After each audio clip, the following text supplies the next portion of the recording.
بسم الله الرحمن الرحيم نحمده ونصلي ونسلم على رسوله الكريم أما بعد فأعوذ بالله من الشيطان الرجيم بسم الله الرحمن الرحيم قال الله تبارك وتعالى قد أفلح المؤمنون الذين هم في صلاتهم خاشعون والذين هم عن اللغو معرضون والذين هم للزكاة فاعلون وقال النبي صلى الله عليه وسلم ألا إن في الجسد لمضغة إذا صلحت صلح الجسد كله وإذا فسدت فسد الجسد كله ألا وهي القلب۔ محترم و مکرم و معزز طالبات و معلمات و خواتین،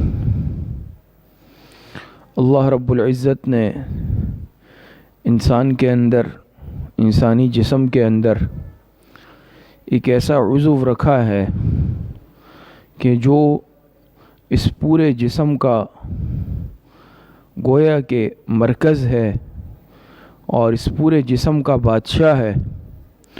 وہ عضو کون سا ہے؟ وہ عضو ہے دل، جس کو قلب کہا جاتا ہے۔ اور حدیث مبارکہ جو آپ کے سامنے پڑھی گئی، اس میں جناب رسول اللہ صلی اللہ علیہ وسلم نے ارشاد فرمایا کہ آگاہ رہو کہ انسان کے جسم میں ایک ایسا گوشت کا ٹکڑا ہے، لوتڑا ہے، اگر وہ صحیح رہا پورا جسم صحیح رہے گا، اگر خدا نخواستہ وہ خراب اور فاسد ہو گیا پورا جسم فاسد ہو جائے گا۔ اور فرمایا کہ وہ کیا ہے؟ وہ دل ہے۔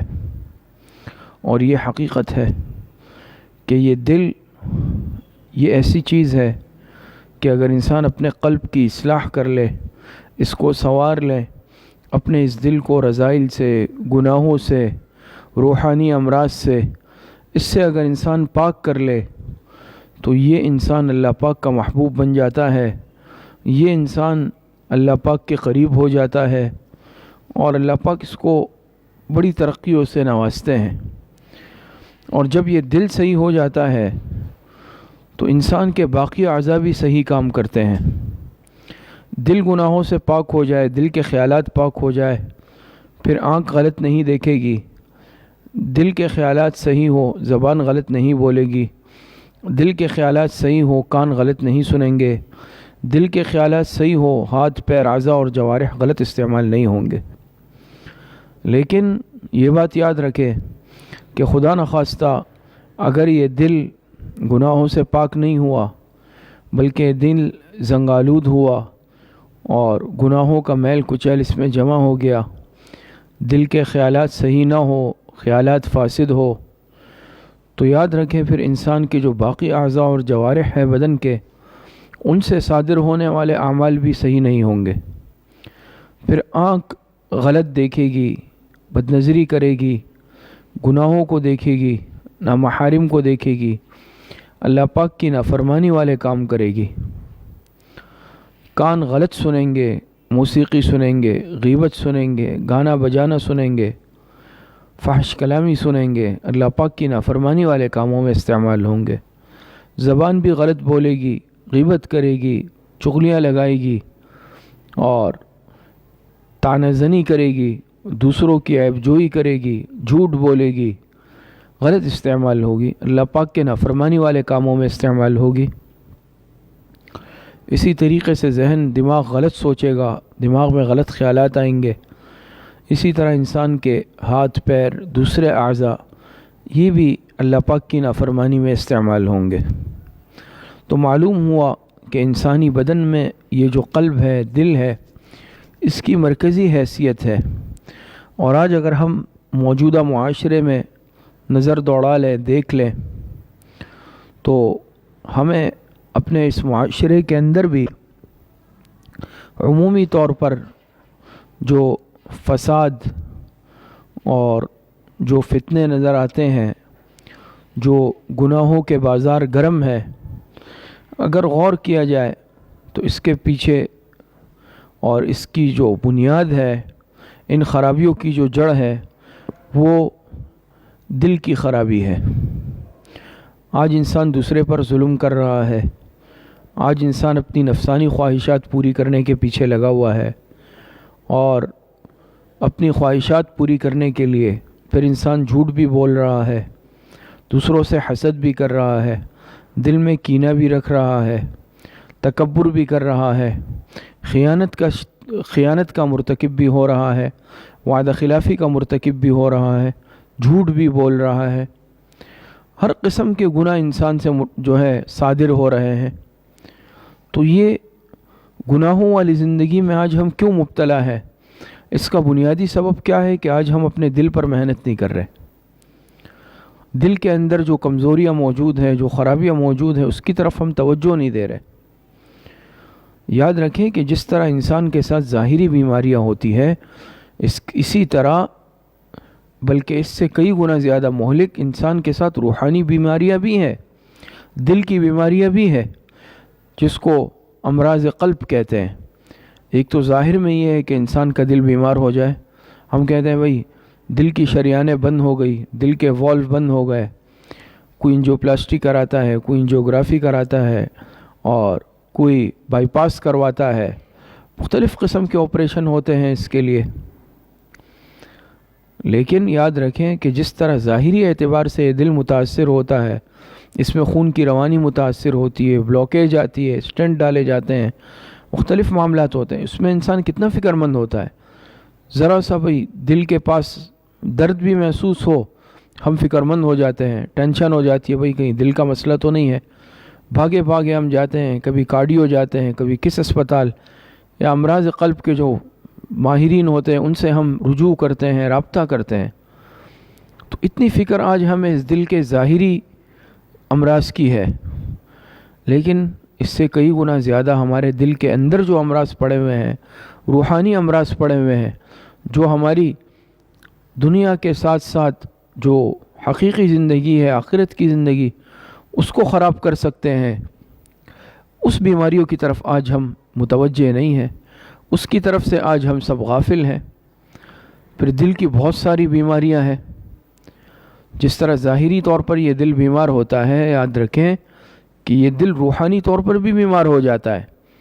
لیکن کیا ہے کہ ہم غفلت والی زندگی کے عادی ہو چکے ہیں، غفلت والی زندگی ہم گزار رہے ہوتے ہیں، تو ہمیں اس دل کی جو روحانی بیماریاں ہیں اس کا ہمیں احساس نہیں ہوتا، اس کا ہمیں ادراک نہیں ہوتا۔ قرآن کریم میں اللہ پاک ارشاد فرماتے ہیں وَذَرُوا ظَاهِرَ الْإِثْمِ وَبَاطِنَهُ، چھوڑ دو ظاہری گناہوں کو بھی اور باطنی گناہوں کو بھی۔ وہ گناہ جو انسان اپنے ظاہر کے اعضاء سے کرتا ہے، یا وہ گناہ جو ظاہر سے تعلق رکھتے ہیں، اس کو بھی چھوڑ دو۔ وَبَاطِنَهُ، اور جو باطنی گناہ ہے جس کا تعلق انسان کے باطن سے ہے، انسان کے دل سے ہے، اس کو بھی چھوڑ دو۔ تو دیکھیں یہ صرف نہیں فرمایا وَذَرُوا ظَاهِرَ الْإِثْمِ کہ بھئی ظاہری گناہ چھوڑ دو، بلکہ ساتھ کیا بھی فرمایا وَبَاطِنَهُ، باطن کے گناہ بھی چھوڑ دو۔ معلوم ہوا انسان کی کامیابی کے لیے ظاہری اور باطنی دونوں گناہوں کا چھوڑنا ضروری ہے۔ اخلاقیات کی درستگی کے لیے جہاں ظاہر کی درستگی ضروری ہے، وہاں باطن کی درستگی بھی ضروری ہے، چونکہ بعض گناہوں کا تعلق انسان کے ظاہر سے ہوتا ہے یا ظاہری اعضاء سے ہوتا ہے۔ مثال کے طور پر جیسے انسان آنکھوں سے گناہ کرے، بد نظری کرے، غلط دیکھے، آنکھوں کا غلط استعمال کرے، زبان سے جھوٹ بولے، غیبت کرے، فحش کلامی کرے، بد کلامی کرے، طعنہ زنی کرے، یہ سب کے سب کیا ہے؟ یہ بھی ظاہری ہے۔ کانوں سے غلط سنے، فحش کلامی سنے، غیبت سننے کا عادی بن جائے، بری باتیں سننے کا عادی بن جائے، گانے بجانے سننے کا، موسیقی کا عادی بن جائے، دوسروں کی باتیں چھپ کر سننے کا عادی بن جائے، یہ بھی ظاہری گناہ ہے۔ اسی طرح انسان اپنے ہاتھوں کو غلط کام میں استعمال کرے، چوری کر رہا ہے، ڈاکہ ڈال رہا ہے، خدا نخواستہ کوئی اور برے کام کر رہا ہے، پیروں کے ذریعے سے غلط جگہوں پہ جا رہا ہے، گناہوں والے مقامات پہ جا رہا ہے، تو یہ سارے کے سارے کیا ہے؟ یہ ظاہری گناہ ہے۔ اپنے ظاہری اعضاء کو ان گناہوں میں استعمال کر رہا ہے، کسی کی زمین غصب کر لی، کسی کی چیز غصب کر لی، چرا لی، یہ سارے کے سارے کیا ہیں؟ یہ ظاہری گناہ ہے۔ لیکن بعض گناہ وہ ہیں جو باطنی گناہ کہلاتے ہیں، اور اللہ پاک نے فرمایا کہ وَذَرُوا ظَاهِرَ الْإِثْمِ وَبَاطِنَهُ، باطنی گناہوں کا چھوڑنا یہ بھی ضروری ہے۔ انسان کے دل کے اندر بہت ساری ایسی کیفیات موجود ہوتی ہے جو کیفیات مذمومہ کہلاتی ہے، جو ناپسند کیفیات ہے، جسے پسند نہیں کیا گیا۔ مثال کے طور پر دل کے اندر حسد کا مرض موجود ہے۔ میں کسی کو ترقی میں دیکھتا ہوں تو میں اس سے حسد کا شکار ہو جاتا ہوں فوراً۔ میں کسی کو اپنے سے آگے بڑھتے ہوئے دیکھتا ہوں تو میرے دل میں اس کے لیے کینہ پیدا ہو جاتا ہے۔ ذرا سا میرے مزاج کے خلاف کوئی کام کر لے، میرے دل میں اس کے لیے بغض پیدا ہو جاتا ہے۔ اپنے مال کی بنیاد پر یا اپنے علم کی بنیاد پر یا اپنے حسن کی بنیاد پر یا کسی بھی عارضی ناپائیدار صفت کی بنیاد پر میرے دل کے اندر تکبر پیدا ہو رہا ہے۔ میں تکبر کا شکار ہو رہا ہوں، میں دوسروں کو حقیر سمجھنے کا مریض بن چکا ہوں، میں اپنے علاوہ دوسروں کو حقیر سمجھتا ہوں، اپنے سے کم حیثیت سمجھ رہا ہوں۔ یہ سب کے سب کیا ہے؟ یہ باطنی امراض ہیں۔ دل کے اندر عجب پیدا ہو رہا ہے، عجب کی کیفیت پیدا ہو رہی ہے، تو یہ سارے کے سارے کیا ہے؟ یہ باطنی امراض کہلاتے ہیں۔ تو میں نے عرض کیا کہ جس طرح ظاہری امراض ہوتے ہیں، اسی طریقے سے بعض امراض وہ باطنی امراض کہلاتے ہیں۔ دل کے اندر انسان کے یہ کیفیت ہوتی ہے جس کی وجہ سے انسان گناہوں کا شکار ہوتا ہے۔ اور میں نے عرض کیا کہ باطنی امراض کا علاج یہ بھی ضروری ہے۔ آج ہم کتنے سارے اخلاقی امراض کا شکار ہو چکے ہیں، باطنی امراض کا شکار ہو چکے ہیں۔ تو دین پر عمل کرنا یہ انسان کے لیے ضروری ہے کہ پورے کے پورے دین پر عمل کرے اور شریعت کے مکمل مقتضیات پر عمل کرے۔ تو عرض میں یہ کر رہا تھا کہ دل پر آج محنت کرنے کی ضرورت ہے۔ آج دل ہمارے بزرگ فرماتے ہیں کہ ہمارے یہ دل آج دل نہیں ہے بلکہ سل بن چکے ہیں۔ جس طرح سل ہوتی ہے نا، سل برف کی سل ہوتی ہے، پتھر کی سل ہوتی ہے، وہ ایسی ٹھوس یا مضبوط ہوتی ہے کہ اس کے اندر کوئی چیز اثر نہیں کرتی، جاتی نہیں ہے۔ تو آج ہمارے دل سخت ہو چکے ہیں، اور ہمارے یہ دل آج کیوں سخت ہو چکے ہیں؟ یہ گناہوں کی وجہ سے سخت ہو چکے ہیں۔ اور یہ دل کی مثال بزرگوں نے لکھی ہے، یہ دل کی مثال تو لوہے کی ہے۔ جس طرح لوہے پر زنگ لگ جاتا ہے، دیکھتے ہیں نا، اگر اس کی دیکھ بھال نہ کی جائے، اس کو صحیح استعمال نہ کیا جائے، اس کا خیال نہ رکھا جائے تو وہ چیز زنگالود ہو جاتی ہے، اور جب زنگالود ہو جاتی ہے تو اندر سے کھوکھلی ہو جاتی ہے، بالآخر ختم ہو جاتی ہے، ضائع ہو جاتی ہے۔ تو جس طرح ہر چیز کے لیے ایک سقالہ ہے، ایک زنگ ہے، زنگ ہوتا ہے، پھر اس زنگ کو دور کیا جاتا ہے۔ اس زنگ کو دور کرنے کے لیے مختلف چیزیں ہوتی ہیں۔ تو حدیث میں بھی آتا ہے لِكُلِّ شَيْءٍ سِقَالَةٌ وَسِقَالَةُ الْقُلُوبِ ذِكْرُ اللَّهِ، کہ ہر چیز کے لیے کیا ہے؟ ہر چیز کے زنگ دور کرنے کا ایک ذریعہ ہے اور ایک سبب ہے، ایک چیز ہے۔ برتن کو دیکھیں، برتن میں اگر کوئی میل آ جائے اس کو مانجا جاتا ہے صابن کے ذریعے سے اور مختلف کیمیکلز کے ذریعے سے، اس کو دور کیا جاتا ہے، اس کی خرابی کو۔ اسی طریقے سے دوسری چیزیں ہیں، اس میں اگر کوئی خرابی آ جائے، ہر چیز کے خرابی دور کرنے کا ذریعہ ہے۔ کپڑوں پہ دبے لگ جائے، داغ لگ جائے، ہم اس کو دھوتے ہیں پانی سے، صابن سے، سرف سے، واشنگ مشین میں دھو کر کیا کرتے ہیں؟ اس کے داغ دبوں کو ہم دور کرتے ہیں۔ بات سمجھ میں آ رہی ہے؟ دیوار پر کیا ہو جائے؟ دیوار پر داغ دبے لگ جائے، ہم رنگ کر کے اس رنگ کے ذریعے سے اس کے داغ دبوں کو ختم کر دیتے ہیں، دور کر دیتے ہیں۔ اسی طریقے سے لوہے پر اگر خرابی آ جائے، زنگ لگ جائے، تو اس کو کیا کیا جاتا ہے؟ اس کو جو ہے رگڑا جاتا ہے، اس کی رگڑائی ہوتی ہے، اس کو ایسے مانجا جاتا ہے، اس کی خرابی کو دور کیا جاتا ہے۔ تو اسی طریقے سے یہ دل، یہ بھی زنگالود، اس کے لیے بھی زنگ ہے۔ اور دل کا زنگ کیا ہے؟ دل کی سیاہی کیا ہے؟ گناہوں کی کثرت کا دل میں آ جانا۔ گناہوں کے کثرت کی وجہ سے، اللہ پاک کے نافرمانیوں کے کثرت کی وجہ سے اس دل کو بھی ایک زنگ لگ جاتا ہے، اس دل پر بھی پردہ آ جاتا ہے، اس پر سیاہ نقطے لگتے ہیں۔ اور یہ ساری باتیں حدیث سے ثابت ہے کہ گناہ کی وجہ سے دل پر ایک سیاہ دبا لگ جاتا ہے۔ پھر جب انسان توبہ نہیں کرتا، گناہ کرتا ہے، وہ دبے بڑھتے ہیں بڑھتے ہیں بڑھتے ہیں، یہاں تک کہ سارا دل سیاہ ہو جاتا ہے۔ تو یہ دل، یہ پھر سل بن جاتا ہے، یہ پتھر سے بھی زیادہ سخت ہو جاتا ہے۔ اور جب یہ پتھر سے بھی زیادہ سخت ہو جاتا ہے، پھر اس پر نیکی کی بات اثر نہیں کرتی، خیر کی بات اس پر اثر نہیں کرتی، واعظ و نصیحت اس پر اثر نہیں کرتی۔ تو یہ مرحلہ بڑا خطرناک ہوتا ہے۔ کیونکہ یہ دل جو ہے یہ ایسی چیز ہے کہ اس میں اللہ پاک نے صلاحیت رکھی ہے کہ انسان جب نیکی کی بات سنتا ہے، خیر کی بات سنتا ہے، وعظ و نصیحت سنتا ہے، تو یہ دل اس اثر کو قبول کرتا ہے۔ جب قبول کرتا ہے تو انسان کی طبیعت میں اثر آتا ہے، انسان نیکیوں کی طرف مائل ہوتا ہے، گناہوں سے دل میں نفرت پیدا ہوتی ہے۔ لیکن اس گناہوں کی نحوست ہمارے بزرگوں نے یہ بھی لکھی ہے کہ گناہوں کی جہاں اور بہت ساری نحوستیں ہیں، مصیبتیں ہیں، ایک نحوست یہ بھی ہے کہ پھر انسان کا دل سخت ہو جاتا ہے، اور بعض دفعہ انسان اللہ پاک کی نافرمانی میں اتنا آگے نکل جاتا ہے، اتنا آگے چلا جاتا ہے کہ جس کی وجہ سے پھر اس دل میں نیکی کے قبول کرنے کی صلاحیت ختم ہو جاتی ہے۔ انسان اپنی فطری استعداد کو خراب کر دیتا ہے، فطری استعداد کو متاثر کر دیتا ہے۔ پھر کیا ہوتا ہے کہ پھر اگر انسان کوئی نیکی کی بات سنتا ہے، قرآن کریم کی تلاوت سنتا ہے، احادیث سنتا ہے، وعظ و نصیحت سنتا ہے، خیر کی باتیں سنتا ہے، اس پر کوئی اثر نہیں ہوتا، اس پر اثر ہی نہیں ہوتا، اس کے دل میں وہ بات اندر جاتی ہی نہیں ہے۔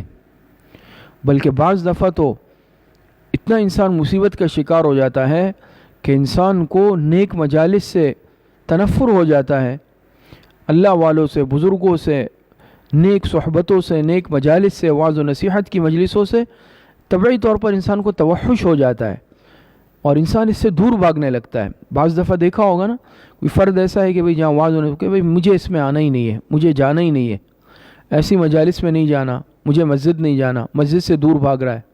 بعض دفعہ بڑا افسوس بھی ہوتا ہے، انسان کہیں جاتا ہے، جنازہ ہوتا ہے تو دیکھنے میں آتا ہے کہ اندر نماز کھڑی ہوئی ہے، بعض حضرات جنازے کے لیے آئے ہیں لیکن باہر انتظار میں کھڑے ہوئے ہیں، مسجد میں اندر جماعت کھڑی ہوئی ہے، اور ہمارے بعض مسلمان بھائی دیکھنے میں آیا کہ وہ مسجد کے گیٹ کے پاس کھڑے ہوئے ہیں یا میت کے جو ہے قریب کھڑے ہوئے ہیں لیکن نماز میں شریک نہیں ہو رہے۔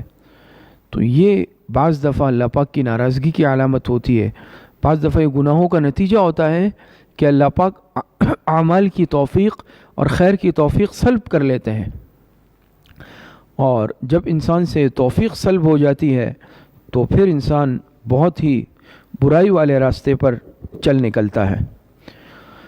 تو یہ بھی کیا ہے، یہ بھی انسان کی بدعمالیوں کا نتیجہ ہوتا ہے۔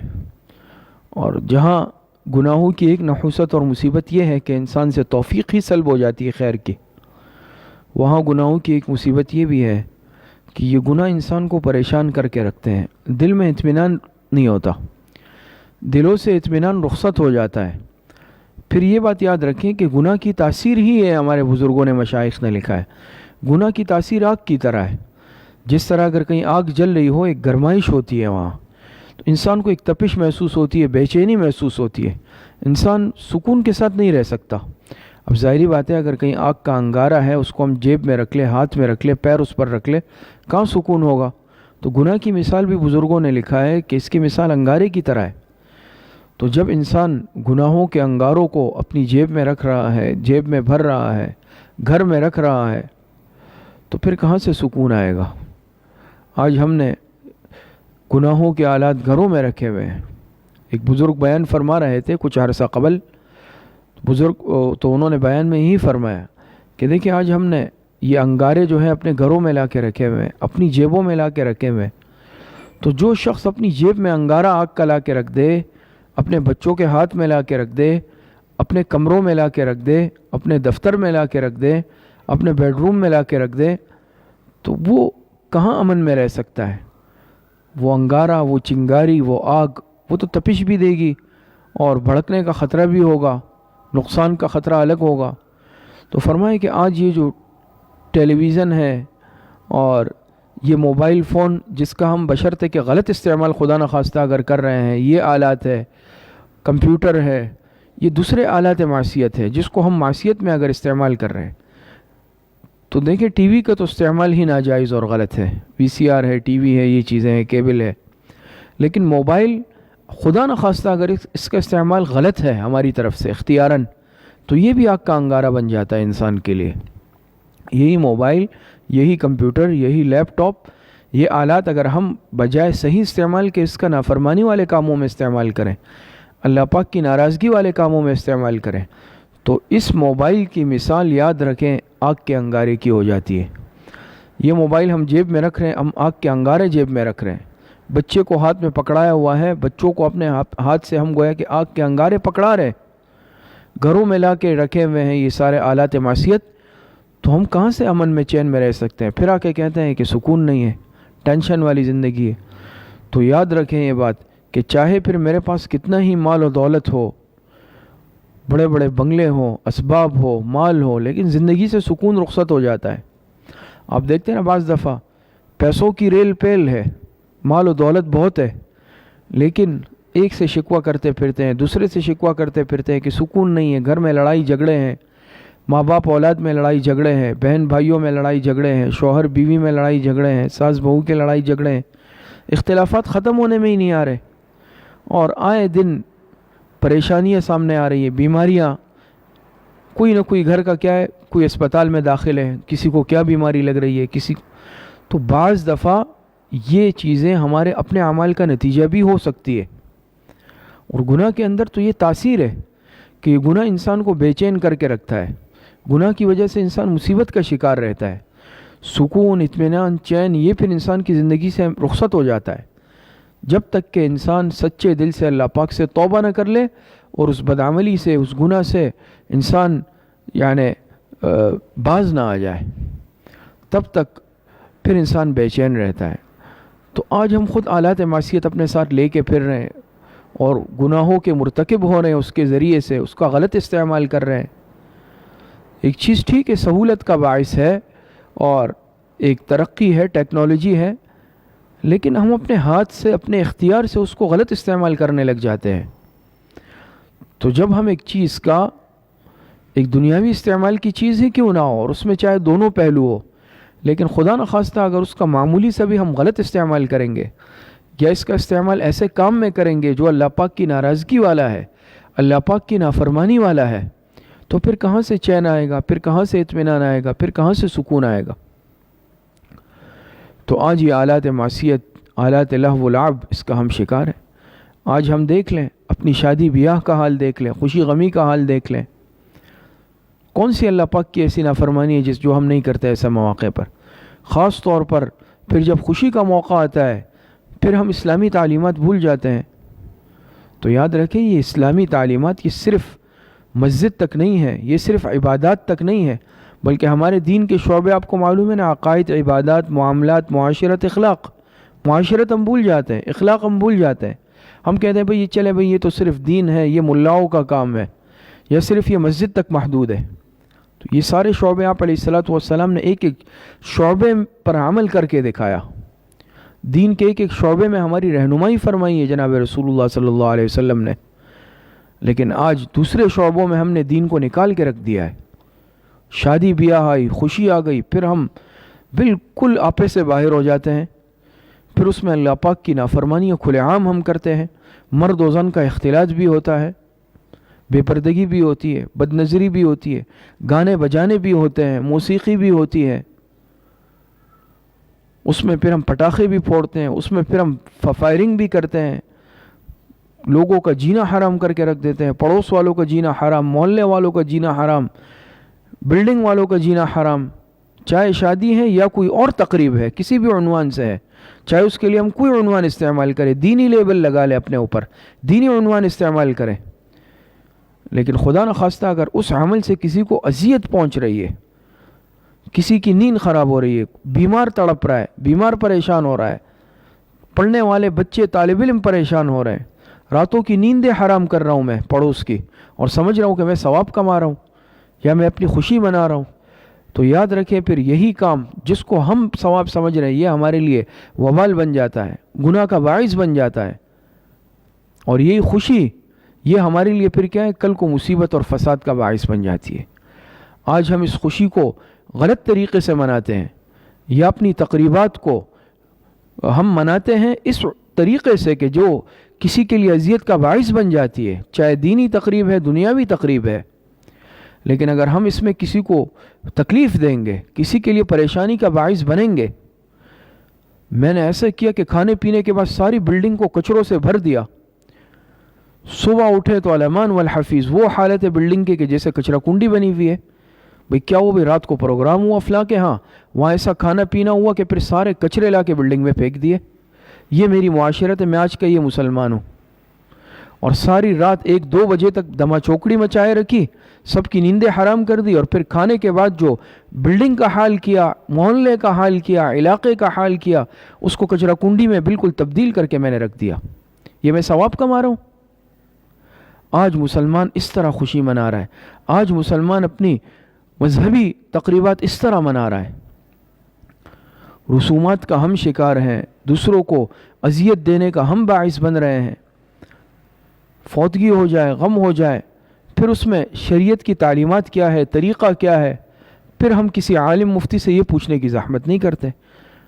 بس دیکھ لیا بھئی فلاں یہ رسم کر رہا تھا، میں بھی یہ رسم کروں گا. تو بھئی دین تو صرف اندھی تقلید کا نام نہیں ہے کہ آباء و اجداد نے جو کیا میں وہ کروں گا، پھر چاہے اس کی شرعی حیثیت ہے یا نہیں ہے. تو یاد رکھیں دین کے ہر شعبے پر عمل کرنا ہے، اور سیکھ کر کرنا ہے. سیکھ کر عمل تب ہوگا جب علم آئے گا. آج علم میں نہیں رکھتا ہوں تو میں عمل کیسے کروں گا؟ یا تو خود علم حاصل کروں، اگر خود مجھے علم نہیں ہے، مسائل کا علم نہیں ہے، شریعت کا علم نہیں ہے، تو پھر میں کسی صاحب علم سے پوچھوں گا اور عمل کروں گا. یہ بحیثیت مسلمان کے، چاہے میں مرد ہوں عورت ہوں، میری ذمہ داری ہے. آج مسلمان کے اندر سب سے کمزوری اور بڑی مصیبت ہمارے اندر یہ ہے کہ اگر علم نہیں ہے تو پوچھنا بھی نہیں ہے. پھر چاہے میں غلط راستے پر چلوں، غلط عمل کروں، رسم و رواج کا شکار ہو جاؤں، دوسروں کو تکلیف دینے کا باعث بن جاؤں، لیکن میں اپنی ترتیب پر چلوں گا. تو جس طرح یاد رکھیں بیمار ہوتے ہیں تو بیمار ہونے کے بعد ہم ہر راہ چلتے ہوئے سے دوائی نہیں لیتے، نہ کسی کو دیکھ لیتے ہیں کہ اس نے یہ دوائی استعمال کی تھی تو میں بھی یہ کروں گا. کوئی سمجھدار ایسا نہیں کرتا.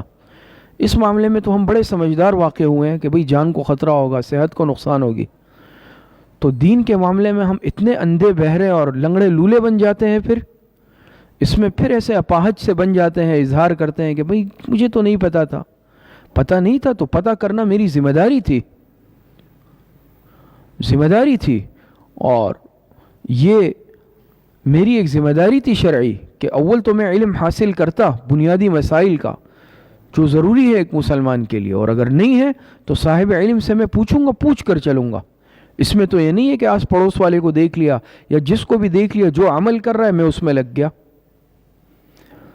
تو دیکھیں آج ہمارے اندر حقیقت یہ ہے کہ بہت ساری کمزوریاں موجود ہیں، لیکن آج ہم اس کی اصلاح پر تیار نہیں ہیں. بس اپنی منمانی پر اڑے ہوئے ہیں، اپنی ترتیب پر چل رہے ہیں.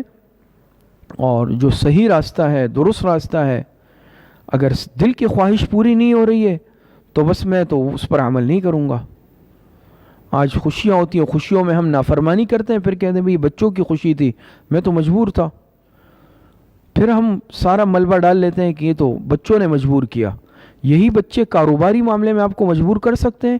ایک آنا ایک پائی میری یہ بچے ادھر ادھر نہیں کر سکتے کاروبار میں. تو کاروبار میں پھر اتنا سخت ہوں اپنی جگہ پر. دوسرے میرے مفادات ہیں، اس پہ کوئی زد پڑ جائے تو پھر خیر نہیں ہے بچوں کی. لیکن وہی بچے، انہوں نے کہا بھئی ویڈیو بنا لی جائے، مووی بنا لی جائے، انہوں نے کہا گانے لگائیں، انہوں نے کہا فلاں تقریب کی جائے، انہوں نے کہا یہ کی جائے، بس تو میں مجبور ہو گیا پھر. تو یاد رکھیں قرآن کریم میں اللہ پاک نے ارشاد فرمایا یا ایھا الذین آمنوا قوا انفسکم واہلیکم نارا، اے ایمان والو اپنے آپ کو بھی بچاؤ اور اپنے اہل خانہ کو بھی بچاؤ جہنم کی آگ سے. تو آخرت کا عذاب یہ بہت سخت ہے. ہم تصور کر لیں ہمارے شیخ حضرت مفتی رشید احمد صاحب رحمۃ اللہ علیہ نور اللہ مرقدہ، اللہ پاک حضرت کی قبر کو انوارات سے بھر دے. حضرت فرماتے تھے کہ بھئی میں تو بہادر نہیں ہوں، میں تو اتنا بہادر نہیں ہوں کہ میں اللہ پاک کی نافرمانی کر لوں، گناہ کر لوں. میں تو بہت کمزور آدمی ہوں. میں تو اتنا بہادر نہیں ہوں کہ میں کوئی گناہ کر لوں اور پھر اللہ پاک کا سامنا کروں، اللہ پاک کے عذاب کو برداشت کر سکوں. تو آج ہم بڑے بہادر بنے پھرتے ہیں کہ نافرمانیاں کر رہے ہیں اور کان پر ہماری جو نہیں رینگ رہی ہے، غلط راستے پر ہم جا رہے ہیں لیکن ہمیں کوئی احساس نہیں ہے. تو یاد رکھیں اللہ پاک کی پکڑ پھر بہت سخت ہے. تو عرض کرنے کا بس خلاصہ اور مقصد یہ ہے کہ دین کے جتنے شعبے ہیں، چاہے وہ عقائد ہو، اس پر بھی توجہ دیں. عقائد کے اعتبار سے کمزوری ہے اس کی اصلاح کریں. عقیدہ بنیاد ہے. عبادات ہیں ہم دیکھ لیں اس میں کوئی کمزوری ہے, کوتاہی ہے, مجھے نماز صحیح نہیں آتی, اس میں شرم کی ضرورت نہیں ہے. میں سیکھ لوں, میں سیکھ کر چلوں, نماز کے مسائل معلوم کروں, نماز کا طریقہ معلوم کروں. روزوں میں کمزوری ہے, فرض روزے چھوٹے ہوئے ہیں, میں اس کی تلافی کروں, وہ قضا روزے رکھنے شروع کروں. قضا نمازیں میرے ذمے ہیں, اس کی ادائیگی کی فکر کروں. زکوٰۃ مجھ پر تھی, میں نے معلوم نہیں کیا جان بوجھ کر, اس میں غفلت دکھائی, تو اس سے معاف تھوڑی ہوگا کہ مجھے معلوم نہیں تھا. یا میں نے سابقہ زکوٰۃ ادا نہیں کی جو مجھ پر لازم ہے, مجھ پر ادا کرنا ضروری ہے, فرض ہے. تو عبادات کا معاملہ ہو گیا. اسی طرح معاملات ہیں, خدا نخواستہ معاملات میں کوئی کمزوری ہے, کسی کا حق مجھ پر ہے, کسی کا حق ادا کرنا ہے, کسی کا حق میں نے ناحق لیا ہوا ہے, غصب کیا ہے, اس کے ادائیگی کی فکر کریں. اسی طرح ہماری جو معاشرت ہے, رہن سہن ہے, پڑوس کے معاملات ہے, پڑوسی کے حقوق کا خیال ہے, اور والدین کے حقوق, اولاد کے حقوق, بہن بھائیوں کے حقوق, رشتہ داروں کے حقوق, صلہ رحمی, اور اسی طریقے سے اخلاق. پھر اخلاق میں خدا نخواستہ میں کسی اخلاق مذمومہ کا شکار تو نہیں ہوں, حسد کا, تکبر کا, کینے کا, بغض کا, جھوٹ کا, خیانت کا, عداوت کا, وعدہ خلافی کا, تکبر کا. تو ان تمام پہلوؤں کی, تمام شعبوں کی اصلاح بہت ضروری ہے. تو اگر خدا نخواستہ کسی بھی اعتبار سے کمزوری ہے, لازمی ہے, ضروری ہے, ہم اس کی اصلاح کر لیں اور اس کمزوری کو دور کر لیں. اللہ پاک مجھے اور آپ سب کو صحیح عمل کی توفیق عطا فرمائے. وآخر دعوانا ان الحمدللہ رب العالمین. دعا فرما لیں. الحمدللہ رب العالمین والعاقبۃ للمتقین والصلاة والسلام علی خیر خلقہ محمد وآلہ واصحابہ اجمعین. ربنا آتنا فی الدنیا حسنۃ وفی الآخرۃ حسنۃ وقنا عذاب النار. ربنا ظلمنا انفسنا وان لم تغفر لنا وترحمنا لنكونن من الخاسرین. وصلی اللہ وسلم علی نبینا محمد وآلہ واصحابہ اجمعین برحمتک یا ارحم الراحمین. ہر اتوار کو مغرب کی نماز کے بعد اسوہ حسنہ کی کلاس ہوتی ہے, تو انشاءاللہ کل بروز اتوار بعد نماز مغرب متصلاً بھی اسوہ حسنہ کی مجلس ہوگی, اور مستورات کے لیے بنات کے مدرسے میں ترتیب ہوگی. سب اہتمام سے شرکت فرمائیں.